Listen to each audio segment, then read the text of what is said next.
Question है आप लोगों के लिए, इसमें आपको बता दूँ इसमें क्लास 12 के एमवीआई क्वेश्चन आपके लिए लेकर आया हूँ। प्रश्न देखिए, लेखक और मालती के संबंध में परिचय इसमें बोलते हैं देने के लिए से इसके पाठ के आधार पे, क्या इसमें पाठ के आधार पर आपको जो कि लेखक और मालती के बारे में जो कि परिचय देना है, ठीक है। तो आइए इसके बारे में, संबंध के बारे में, क्या संबंध थे, क्या रिश्ते थे इनके, क्या नाम थे, तो ये सारी चीज़ें आज मैं आपको बताने वाला हूँ। क्लास 12 का एमवीआई क्वेश्चन है इसमें, ताकि आपको ये 3 से 5 नंबर मैं आपको बता दूँ बेटा थोड़ा-सा कि 5 नंबर में आपके ये जो कि आपके बोर्ड एग्ज़ाम में आते हैं, ठीक है? तो आइए इसको स्टार्ट करते हैं, शुरू से अंत तक वीडियो को देखिए ताकि सारी बातें आपको समझ में आ जाएँगी।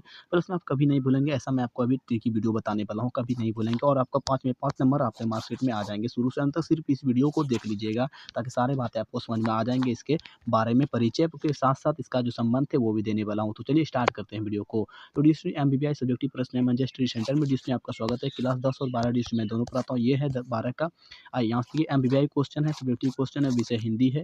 तो अब आइए हम स्टार्ट करते हैं यहाँ से कि इसके लेखक के बारे में जो संबंध थे डीएसयू प्रश्न, लेखक और मालती के संबंध का परिचय पाठ के आधार पर करने के लिए कहते हैं डीएसयू, ठीक है। प्रश्न में जो कि प्रश्न को देना है कैसे, पाठ के आधार पर मालती और लेखक, ठीक है। तो आइए यहाँ से हमारा आंसर हो जाते हैं डीएसयू, हमारा यहाँ से आंसर हो जाते हैं। लेखक मालती के दूर के रिश्तेदार का भाई है। सबसे पहला बात यहाँ से डीएसयू ये लिखना है आपको, लेखक जो है कि यहाँ से मैं आपको थोड़ा-सा डिटेलिया आपको मैं अपनी भाषा में डीएसयू बता दूँ थोड़ा-सा यहाँ पर। देखिए, लेखक जो है मालती का दूर का रिश्तेदार का भाई है। सबसे पहले ये मान लो क्या होता है, थोड़ा मैं बड़ा वीडियो करूँगा और थोड़ा आपको जो समझ में आएँगे वो ये मुँह कान वगैरह बन गए। ये मालती मान लेते हैं, ठीक है। ये मालती जो कि मालती मान लेते हैं और ये लेखक मान लेते हैं, ठीक है। नाक मुँह यहाँ पर मैं बना रहा हूँ आँख वगैरह और ये रहा मुँह वगैरह, ठीक है। इनके कान वगैरह आप बोलोगे कि सर ने कान तो बनाया ही नहीं। ये है लेखक, ठीक है। इसके छोटे-छोटे बाल हैं, इसमें लड़की है तो ये मालती, ठीक है। तो इनके जो है कि ये दूर का रिश्तेदार हैं लेखक जी, जो कि मालती जी का, ठीक है। मालती का शादी दूसरा जगह कहीं और हुआ है, ये इनके यहाँ आते हैं। इस कविता जो आपके जो चैप्टर है इसमें बताया गया, इस तरह करके लिखा गया है कि ये लेखक जी इसके घर में आते हैं और इसका पति जो है कि थोड़ा बाद में आता था। इसका पति जो मालती का पति जो कि एक डॉक्टर था, ग्रेगरीन का इलाज वगैरह करने जाते थे गाँव में, कहीं जहाँ की पहाड़ इलाके रहते थे वहीं पर जाते थे। बहुत जो लोगों को वहाँ पर ग्रेगरीन होता था। ग्रेगरीन जो होता है उसको पैर को काटना ही पड़ जाता था, ठीक है। इसके बारे में और डिटेल्स में जानेंगे। अब आइए यहाँ से बातें करते हैं, ठीक है। और मैं आपको जो थोड़ा-सा बता दूँ इसमें कि लेखक जो थे हमारे जो कि लेखक जो थे हमारे, ठीक है। लेखक जो थे हमारे ये कि तो ऐसा था कि लेखक जो थे हमारे जो है ना इसके मालती जी के जो है कि मतलब जो एक भाई की तरह मानता था और एक मतलब दोस्त की तरह हो गया था और कहीं न कहीं मतलब बचपन से ही खेले-कूदे अपने साथ में रहते थे, ठीक है। तो कोई दिक्कत नहीं होता था इन दोनों में, ठीक है। ये सब कुछ जानते हैं इनके बारे में, ठीक है। जैसे कि आपका क्लासमेट हो, कोई आपके गाँव का लड़का हो या लड़की हो उनके बगल के, तो आप सब कुछ इनके बारे में जानते होंगे, ठीक है। तो सेम उसी तरह बात है डिस्ट्रिक्ट, ठीक है। तो अब आइए यहाँ से अब इसको अब स्टार्ट करते हैं। देखिए, यहाँ से सबसे पहले यहाँ पर लिखिएगा डिस्ट्रिक्ट, लेखक मालती के दूर का रिश्तेदार का भाई है, ठीक है। मतलब कि एक तरह से दूर से, बहुत दूर से रिश्तेदार, मतलब फुफेरा का, उनकी बहन, इस तरह करके मतलब थोड़ा रिश्तेदार जो है ना मतलब लंबा दूर से था, तब पर भी ये भाई लगते थे। सबसे पहले इस बात को लिखिएगा, ठीक है। उसके बाद यहाँ से लिखिए डिस्ट्रिक्ट, किंतु लेखक का संबंध सख्त क्या रहा है, मतलब दोस्ती का रहा, उतना लंबा क्या लेना, चलो भाई एक तरह भाई भी लगते हैं, दूसरी नंबर की दोस्ती की तरह हो गया। सख्य सख्य बोले तो दोस्ती, ठीक है, मतलब सहेली भी लोग, ठीक है।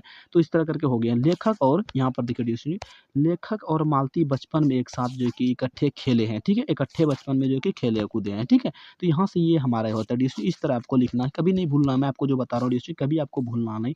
और जो होते हैं ना थोड़ा बहुत मारा-पीटी भी हो जाती है यहाँ पर, लड़े और जो कि पीटे भी हैं, मतलब झगड़े भी, लड़े हैं, पीटे भी हैं, ठीक है। इसको आपको इसको इस तरह करके लिख देना, ठीक है। दूसरी बात यहाँ से हो जाते हैं डिस्ट्रिक्ट, देखिए लेखक की पढ़ाई भी मालती के साथ ही हुआ है। देखिए कितना अच्छी वाली बात है कि लेखक जो है जो कि हमारे इस चैप्टर का, उसका पढ़ाई भी मालती जी के साथ ही हुए थे, ठीक है, मालती के साथ हुआ था। उसके बाद देखिए यहाँ से लेखक और मालती का व्यवहार, यहाँ पर देखिए एक तो मतलब चीज़ें वो जानता है ना, लेखक और मालती का जो व्यवहार एक दूसरे के प्रति सख्य का, स्वेच्छा, मतलब उनके मर्जी के हिसाब से एक दूसरे का सख्य का मतलब कि दोस्ती का जो कि रहा है, ठीक है, स्वेच्छा से रहा है, ठीक है, स्वच्छता भरा रहा है, मतलब अच्छी तरीके से रहा है, ठीक है। उसके बाद यहाँ पे ये कभी भ्रातृ के रूप में तो या कभी किसी और के रूप में जो है कि ये किसी रूपों में कभी भी छोटे-बड़े में यहाँ पर देखिए कभी छोटेपन में या फिर ये नहीं बंधे हैं, मतलब छोटे-बड़े में कभी ये बंधे नहीं है, ठीक है। तो इतना अगर देश में आप लिख देते हैं तो आपका 5 में 5 नंबर हो जाएँगे। एकदम मैं आपको गारंटी के साथ देता हूँ, इसमें 100% आपको मैं गारंटी देता हूँ, इसमें 100% 100 नंबर आपका आ जाएँगे। यदि आप हमारे पास पूरा अगर हिंदी का पढ़ लीजिएगा तो कम से कम इसमें आप 95 प्लस का मैं बात करता हूँ, इसमें आपको डिस्क्रिप्शन में जाइएगा, लिंक मिल जाएँगे। सारे एमबीबीएस चैप्टर का आपको मैं पढ़ा चुका हूँ और डिस्क्रिप्शन में जो भी मैं पढ़ाता हूँ लिंक दे देता हूँ, यहाँ पर जाइए। गखंड पंखंड टोटली का मिल जाएंगे, ठीक है। ऑब्जेक्टिव सब्जेक्टिव सारे डिस्क्रिप्शन में जाइए, चैनल को हमारे इस चैनल को सब्सक्राइब कीजिए जल्द से, और डिस्क्रिप्शन में जाइए, सारे देख लीजिए वीडियो। सिर्फ वीडियो 5-5 मिनट का डिस्ट्री है, 3 से 5 मिनट का वीडियो है। यदि आप देख लेते हैं तो आपका ये 95 प्लस डिस्ट्री हिंदी में कोई नहीं काटेगा। मैं आपको डीएसटी मंजा स्टडी सेंटर आपको 100% का देता है गारंटी, ठीक है। चलिए मिलते हैं डीएसटी अगले वीडियो में, आज के लिए इतना ही। बस आपको इस तरह से लिख देना, समझ में नहीं आया हो अगर तो आप एक दो स्क्रीनशॉट ले सकते हैं, या फिर वीडियो को फिर से बैक करके हमने जो समझाया है मूर्ता बना करके उसे देख लीजिए, उसमें सारी चीज़ें आपको पूरा चैप्टर याद हो जाएंगे, ठीक है। तो डीएसटी मिलते हैं अगले वीडियो, आज के लिए।